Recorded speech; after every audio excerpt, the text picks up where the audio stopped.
It began on a hot summer morning in mid-July 1518 in the city of Strasbourg, then part of the Holy Roman Empire. A woman stepped into the street and began to dance. There was no music, no festival, no reason. But she couldn't stop. Her name was Frau Trophäa, and within days, dozens joined her. By the end of the month, the streets were filled with more than 400 people, moving without rest, as if possessed by an invisible force. Some laughed, some cried, some collapsed, and many are believed to have perished from the sheer physical strain. This was no celebration. This was the dancing plague of 1518, one of the strangest medical mysteries in human history. At first, it seemed harmless.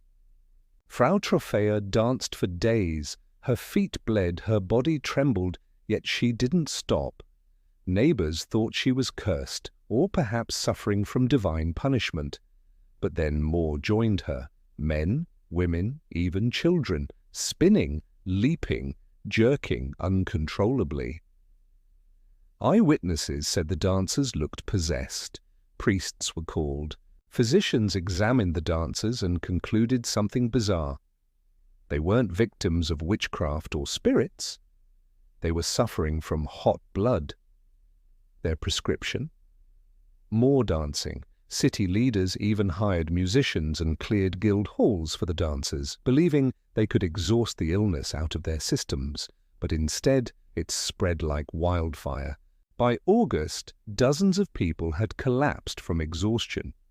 Later chroniclers suggest that heart attacks, strokes, and sheer physical collapse claimed lives daily, though contemporary city records are not explicit about the number of fatalities. Chroniclers wrote that people danced until the bones showed through their feet. Imagine the sound, the echo of bare feet slapping cobblestone, the wails of the dying mixed with the beat of drums. The city of Strasbourg turned into a living nightmare. Local clergy declared it divine punishment from St. Vitus, the patron saint of dancers and epileptics. A pilgrimage was organized. The surviving dancers were led to a shrine near Saverne, where priests performed rituals and prayers, hoping to banish the curse. And then, as suddenly as it began, it stopped. The music died, the dancers went home, and silence returned to Strasbourg. For centuries, historians and scientists have tried to explain what truly happened that summer. One theory points to mass hysteria, or as we now call it, mass psychogenic illness. In 1518, Strasbourg was suffering from famine, disease, and relentless stress. The people were exhausted, fearful, and deeply religious. Many believed saints could punish or possess those who sinned. It's possible their collective trauma, mixed with superstition, triggered a shared psychological breakdown. They weren't dancing in joy, they were dancing in desperation. Another explanation emerged centuries later: ergot poisoning. Ergot is a fungus that infects rye, a staple grain used in bread.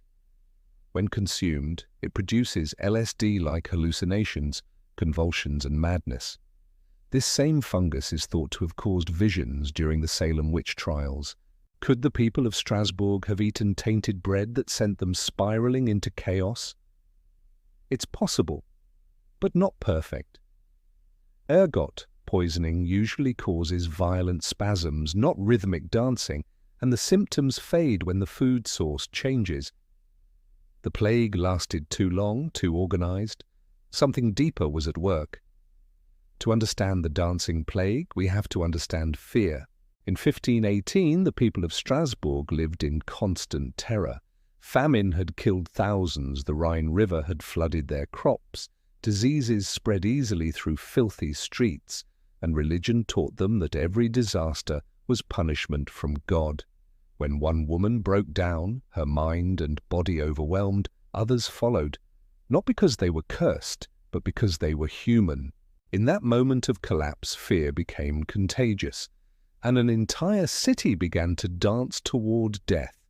The The dancing plague of 1518 remains one of the most haunting episodes in European history. It blurs the line between the physical and the psychological, the sacred and the strange. No clear cure was ever found, no single cause ever proven. But maybe that's the lesson, that human minds under unbearable stress can create their own kind of apocalypse. Even today, scientists study cases of mass hysteria, from laughter epidemics in Africa to fainting spells in schools. And in every case, the truth whispers the same warning. When fear spreads faster than reason, reality begins to dance.